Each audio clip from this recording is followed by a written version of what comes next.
Olá pessoal, tudo jóia? Bom dia, bom dia, bom dia, bom dia, bom dia. Vocês estão bem?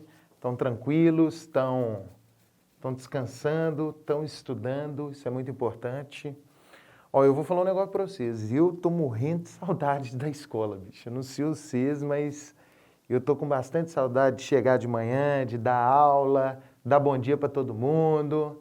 Bom, mas vamos em frente. Enquanto as coisas não retornam, não voltam ao normal, eu descolei de novo esse espacinho aqui para a gente poder conversar e dar sequência ao nosso conteúdo. E essa sequência, lembrando sempre, ela é uma revisão daquilo que vocês já viram ao longo do ensino fundamental. Eu estou colocando material no Conexa e estou colocando exercícios no Conexa. O fórum, gente, vamos ficar atento ao fórum e participar, isso é muito importante.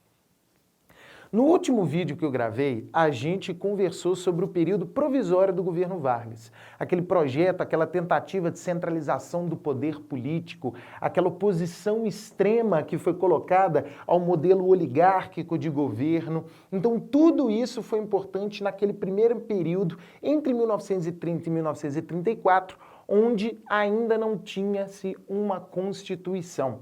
Vimos, inclusive, que a demora para que a Constituição fosse feita fez com que houvesse a Revolução de 32 em São Paulo. Algo impressionante, algo fundamental para o desenrolar da era Vargas. Eu coloquei um videozinho aí também no Conexa sobre Revolução Constitucionalista de 32, também do Nerdologia, que eu indico vocês depois a darem uma passeada lá pelo canal deles no YouTube, porque é muito bom. Bom, vamos agora então ao período chamado governo constitucional da era Vargas. E constitucional, como o próprio nome diz, ele respeita a uma Constituição. Em 1933, o Vargas convoca a Constituinte, como a gente tinha visto, e essa Constituinte ela é uma Constituinte efetivamente, a gente pode dizer que ela é plural. Ela não chega aos pés da Constituição de 1988, da Constituinte que fez a Constituição de 88, porque essa da nossa Constituição, sim, é extremamente plural, né? A discussão com diversos grupos sociais, pessoas e a diversidade foi bastante respeitada. Mas em 34, razoavelmente, houve um avanço, guardadas as devidas proporções daquele tempo histórico, no que diz respeito à cidadania. A gente teve, por exemplo, mulheres participando da Constituinte, o que foi algo muito significativo. E a gente pode considerar a Constituição de 1934 como um avanço. Isso é muito importante. Ela foi um avanço para a cidadania na história do Brasil. Como que isso funciona? Bom, primeiro de tudo, essa Constituição, ela restringe os poderes do Executivo. Aí tem gente que pensa assim, mas Verdinho, por que você está dizendo que restringir poder do Executivo é um avanço? Porque quando a gente para pensar em todas as teorias de Estado clássicas, que a gente viu inclusive lá atrás na segunda série do ensino médio, no século XVIII e do século XIX, a concentração do poder político ela é algo visto como ruim, ela provoca tirania. Vamos lembrar, por exemplo, de Montesquieu, né, filósofo do século XVIII, Barão de Montesquieu, que desenvolveu a teoria da tripartição do Estado. Então, quando você tem um chefe de Estado, chefe de governo no presidencialismo brasileiro com muitos poderes, isso tende a uma tirania. Naquele momento se entendia dessa forma. E o que se fez? Se descentralizou o poder político. Algo que o Vargas não queria. Mas vamos entender essa descentralização. Verdinho, você está me dizendo que os estados passam a ter mais poder? Não. Eu estou dizendo que o legislativo, o judiciário, passa a ter um poder tão significativo quanto o do presidente. E isso para o Vargas, ele chega a dizer isso, na biografia do Lira Neto, ele conta que isso estava no diário do Vargas. O Vargas ele mantinha um diário, né? Carregou a vida inteira diários. Ele disse que a Constituição de 34 era uma abominação. Por quê? Porque a gente viu que lá atrás, no governo provisório, ele queria concentrar poderes na sua figura. Só que ele não vai desistir desse plano, não. Daqui a pouquinho a gente chega lá. Então, uma primeira característica dessa Constituição de 34 é restringe o poder ou os poderes do Executivo. Uma outra característica que eu acabei de dizer para vocês é que a forma como ela foi feita contribui significativamente para que ela ampliasse a cidadania. A gente vai ter nessa Constituição garantia de direitos a mulheres e a indígenas. Verdinho, então a Constituição de 34, ela resolve o problema dos indígenas, ela resolve o problema das mulheres? Não. Vai haver, por exemplo, o direito ao voto feminino, o que é algo muito significativo, que já tinha sido feito em 1932 em eleições regionais. Vai haver a noção de que o indígena ele está sendo incorporado à sociedade brasileira. E é muito interessante a gente pensar na questão do índio, porque desde a República Oligárquica, em 1910, a gente tem a criação do SPI, o Serviço de Proteção ao Índio. Naquele contexto, preste atenção, o serviço de proteção ao índio. Então o indígena ele precisava ser protegido pela sociedade civilizada. Em 1934, essa perspectiva ela permanece, só que com um avanço. A ideia de que é necessário garantir cidadania aos povos indígenas. Então a coisa não se resolve naquele momento, mas já é um caminho. Então, Verdinho, vamos lá, na hora da prova, o que pode aparecer para mim no Enem e o que eu tenho que ficar atento quanto a distrator? A Constituição de Vargas foi importante para a questão indígena? Sim. Vamos lembrar que na década de 1910, de 1900, nós tínhamos um fortalecimento da identidade brasileira vinculada aos indígenas, ok? Mas não começa em 1934 com a Constituição. Começa antes, como eu acabei de falar. Movimento modernista, por exemplo, né? Movimento pau-brasil e por aí vai. E a respeito das mulheres, Verdinho, eu posso falar que a Constituição de 1934 é transformadora? Posso, devo. A questão da constitucionalidade do voto feminino ela é de fundamental importância. Só que o Enem vai exigir de vocês identificar que isso não começa aí somente. Existe um longo movimento anterior de construção da cidadania, um movimento sufragista feminino que atua no Brasil desde o século XIX. Isso é extremamente importante. Ficou clara essa parte? Constituição de 34 amplia cidadania. Um outro elemento que a partir de agora passa a ser fundamental em Vargas. Fundamental.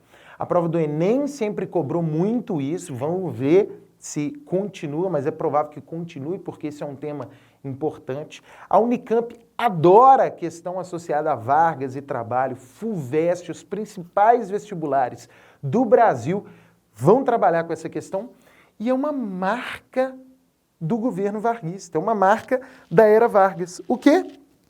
As relações de trabalho. A regulamentação das relações de trabalho. Então, vamos lá. Sobre o trabalho, a gente precisa fazer também um resgate histórico. Como que isso funciona? A gente viu que lá atrás, no início, na República Oligárquica, não existia legislação trabalhista. Era greve geral, anarcossindicalismo, comunismo, sindicalismo burocrático, sindicalismo chamado pelego, sindicalismo autônomo, tudo que a gente pensar estava lá debatendo em uma ótica de relações de trabalho a partir da perspectiva liberal, né? Porque eram todos liberais? Não, mas não existia legislação, o Estado não intervia nessa questão. Então o que se aplicava era liberal. Quando Vargas toma o poder durante o governo provisório, ele já começa a colocar em práticas, por meio daqueles decretos-lei, leis trabalhistas que se tornam agora federais. Em 1934, a gente tem um próximo passo.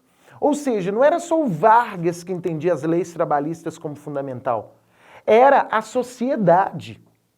Inclusive, na Constituinte, essas leis trabalhistas, dentro daquele processo de votação, passam a integrar a Constituição brasileira. Mais tarde, lá na frente, a gente vai falar de CLT, isso é 1943, depois. Mas agora, em 1934, existe um marco significativo para isso.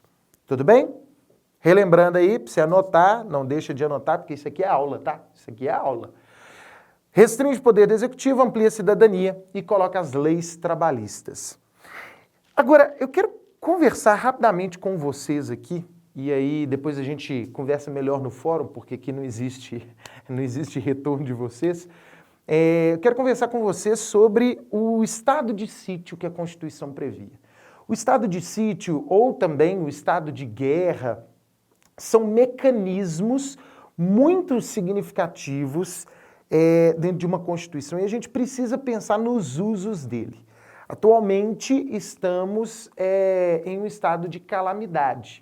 O estado de calamidade em função da pandemia do coronavírus. Vocês viram isso. O que o estado de calamidade ele permite ao Poder Executivo? Ele permite que o Executivo governe, administre fora das leis orçamentárias. Então existia lá uma lei orçamentária, uma responsabilidade que o Estado tinha que garantir. Só que veio a pandemia. O que o Bolsonaro faz? Pede ao Senado, pede à Câmara para que aprove o estado de calamidade e aí ele passa a poder gastar mais na prevenção da pandemia, né, para solucionar essa questão. Bom, mas eu não estou aqui para falar de pandemia, não. Eu estou aqui para falar desse dispositivo constitucional. Estado de calamidade é um estado de exceção. Então há uma calamidade e a partir daí o governante, o chefe do Poder Executivo, ele pode então governar fora da lei se o Congresso aprova esse estado de calamidade.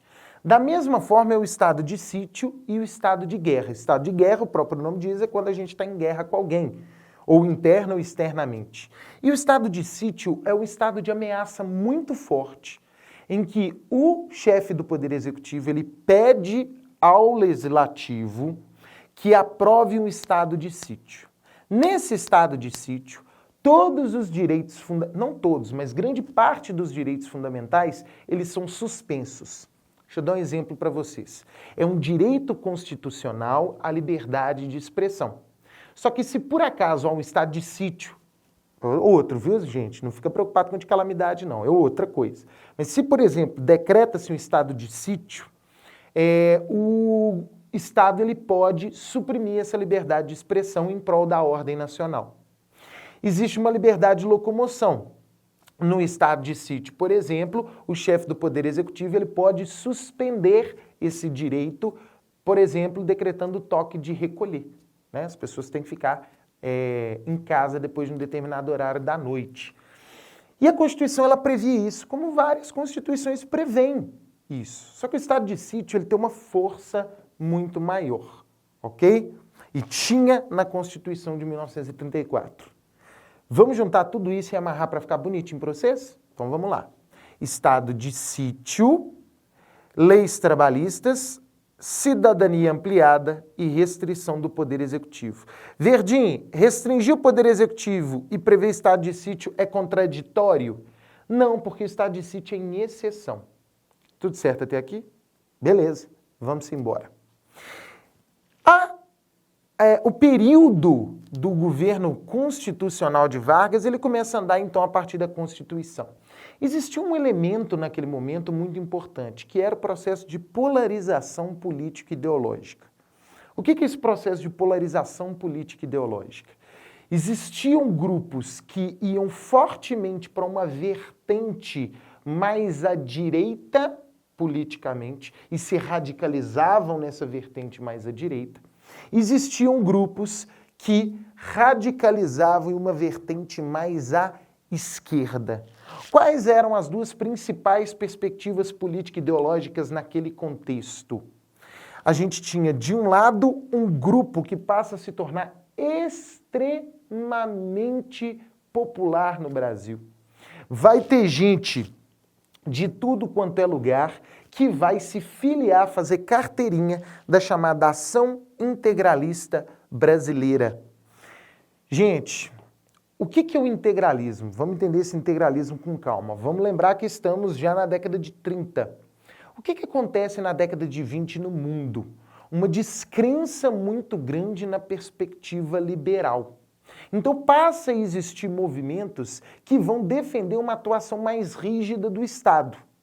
Alguns movimentos são mais à esquerda, inspirados na Revolução Russa, e outros movimentos vão para a extrema-direita, inspirados na ascensão do nazifascismo. O fascismo, o nazifascismo, é um movimento que propõe a intervenção do Estado, mas que, diferentemente da esquerda comunista, não prevê a estatização dos meios de produção. A A e B é muito parecido com aquilo que vocês estudaram com a Renata, com a ascensão do Partido Fascista, ok? Lá na Itália, do Mussolini, na Alemanha, do Hitler. Então, quais são as características? Lembra aí rapidamente. O fascismo ele é extremamente nacionalista, então os símbolos nacionais, eles são exaltados por esses grupos, inclusive os indígenas, olha que legal, que doideira. Eles tinham uma saudação muito parecida, né, com aquela de esticar o braço, eu não vou fazer obviamente, com aquela de esticar o braço, e eles diziam Anauê. Anauê é uma expressão indígena que tem a ver com a identidade comum. Então somos todos um, estamos todos juntos. E eles usavam, assim como os nazistas usavam a suástica no braço, eles usavam esse símbolo aqui que é da integral. Né? A integral, que é um símbolo matemático, eles usavam no braço. Eles eram extremamente nacionalistas, militaristas, então existia uma ordem militar muito rígida. Eles faziam desfiles nas ruas, eu vou colocar algumas imagens para vocês, faziam desfiles nas ruas, por exemplo, naquela ordem militar, sabe, todo mundo marchando, defendendo um processo de racionalização, de militarização da sociedade.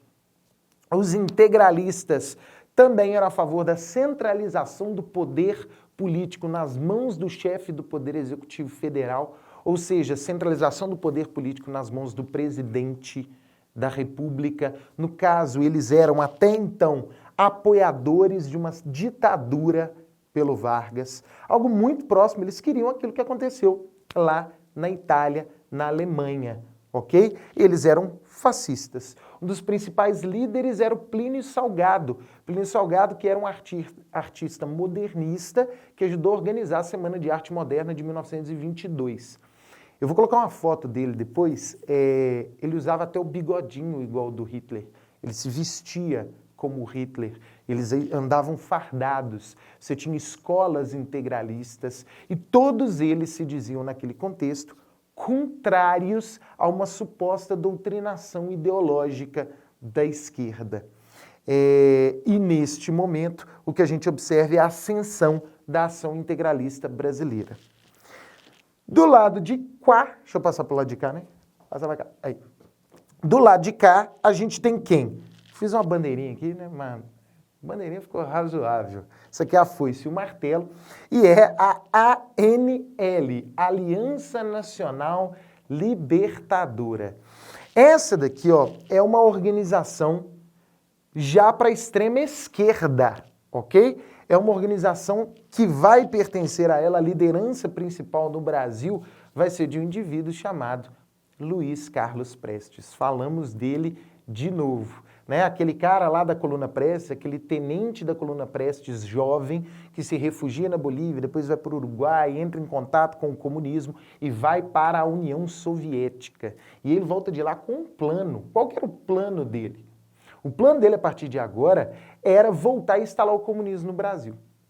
Vedinho, mas os tenentes não apoiaram Vargas? Vários apoiaram, que eram a favor da centralização do poder político. Inclusive, vários deles, a partir de agora, passam a compor a cúpula governamental de Vargas. Mas Vargas não tem nada a ver com o comunismo, gente, pelo amor de Deus.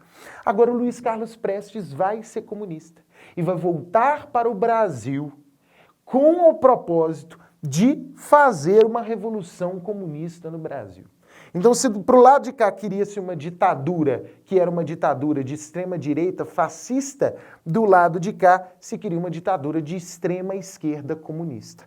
É claro que no meio disso aqui, gente, a gente tem as tendências mais para lá, mais para cá, né? Onde é que a democracia estaria? A democracia estaria num raciocínio, né, numa lógica racional aqui, nunca para os extremos. A gente sabe muito bem porque a gente vive tempos de polarização política e ideológica muito fortes e nenhuma forma de radicalização é boa. Lembre sempre do diálogo. Conversem com as famílias, conversem com os professores, conversem com as escolas, mas principalmente com as famílias. Sempre lembre-se disso. Bom, quais eram as características desta daqui, ó, ANL, Aliança Nacional Libertadora? Era basicamente fazer uma revolução comunista. E essa revolução comunista, liderada por Prestes e Olga Benário, inclusive tem um filme fantástico chamado Olga, que conta a história dos dois. Gente, eu vou tentar colocar ele de alguma forma aqui no Conexa, né? Vai estar aqui, nossa, bem que vocês abrem a página, então tá aqui no Conexa. Eu vou colocar ele para vocês no Conexa. Mas percebam, polarização política e ideológica leva à radicalização dos discursos. De um lado, a necessidade da instalação do comunismo, estatização dos meios de produção e uma ditadura do proletariado. Do outro, uma ditadura forte de poder centralizado, extremamente racional, extremamente controladora das atitudes e avesso ao diferente. Então, assim como aqui, toda ditadura, né? Essa era a proposta.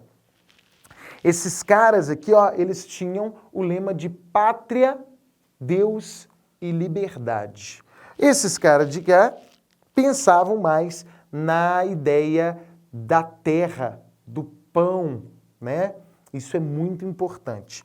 Então, esses dois grupos se polarizaram. De boa, gente? Tudo tranquilo? Bom, entre 1934 até 1935, essa polarização ela vai se radicalizando.